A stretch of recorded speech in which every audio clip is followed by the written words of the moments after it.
ये नरेंद्र मोदी की आंतरिक संवाद इनर वॉइस है, एक प्रधानमंत्री की आत्मा के भीतर का टूटा सा पार्ट। वे कहते हैं कि अब हम विश्व की चौथी सबसे बड़ी अर्थव्यवस्था हैं। फिर भी मैंने खुद को कभी इतना छोटा नहीं समझा। रात का सन्नाटा ठंडी हवाओं की गोद में लिपटा हुआ था। मैं अकेले अपने ऑफिस के आईने के सामने खड़ा था, जहां चमकते पदक और तस्वीरें भी कुछ कहने को बेताब थीं। शीशे में मेरा प्रतिबिंब अजनबी लग रहा था। वो वही व्यक्ति नहीं था जिसने एक समय गरीबी को चुनौती दी थी।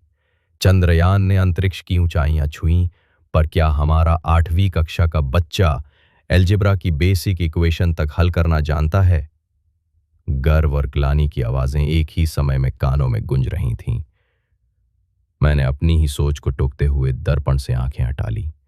देश रूपी इस विशाल संग्राम में क्या मैं आंकड़ों के कठोर आंकलन से आगे बढ़ पाया, या इस पद की रोशनी ने मेरी आत्मा की परछाई को हमेशा के लिए दफन कर दिया? एक लंबी सांस लेते हुए मैं गहरी रात में अपने विचारों की उलझन में खो गया, ये सोचकर कि नेता की असली लड़ाई तो हमेशा अपने भीतर से ही होती है।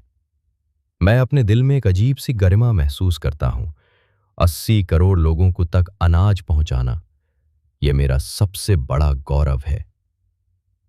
लेकिन क्या ये गौरव है या दर्पण में सजनी असफलता? एक अशांति ने भीतर चीख लगाई। क्या मैंने इतना महान शासन किया कि आधी आबादी अभी भी गेहूं के लिए लाइन में खड़ी है? मेरा एक तरफा दिल बोलता रहा, यह तो कल्याण का प्रतिरूप है, सारा देश भूखमरी से बच रहा है। पर एक छोटा कटु स्वर तुरंत टोका, क्या ये कल्याण है या सुनहरे झंडे में लिपटा हुआ विफलता?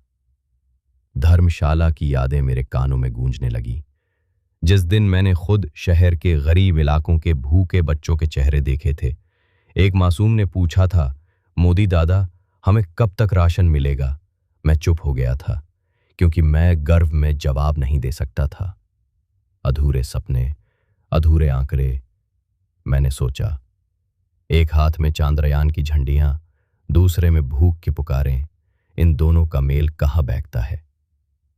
मैंने आंखें बंद कर ली और स्वयं से पूछा, क्या इस ज्ञानवर्धक राजनीति ने मेरे देश को बड़ा तो किया, पर उसकी आत्मा को छोटा नहीं कर